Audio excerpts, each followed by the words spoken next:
So these are his iconic art pieces. This is the Campbell's Chicken Noodle Soup one. I'm sure many of you have seen it, whether it was in a grocery store or in a museum. And that's his most famous quote. I'm sure many of you have heard it. And my speech is on the man responsible for all of this, Andy Warhol.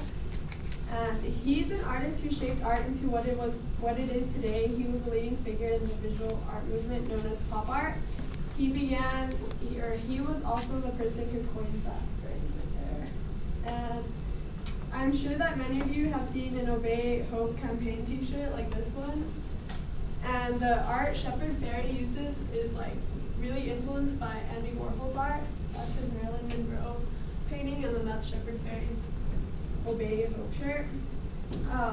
So as a kid, I owned a bag labeled Andy Warhol, and I thought he was just another designer until I was in downtown Pittsburgh and I saw his museum, and so I went inside and I learned a lot about his art and his like personality, and how his personality was really different back then, and how it caused a lot of controversy.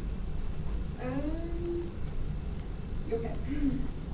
His youth really shaped him into the person he grew up to be. He was the son of immigrants from Slovakia, and as a kid he suffered from borrelia, which caused his skin like to get discolored and stuff. And he spent a lot of time in the hospital, and while in the hospital he developed hypochondria, where he was scared of doctors, and he developed the fear of doctors, and that later contributed to his death. So at school he was an outsider because he was in the hospital a lot, and while at the hospital he grew really attached to his mother. That's his mom in the middle, his brother and him. And he later described this period as very important in the development of his personality, skill set, and preferences.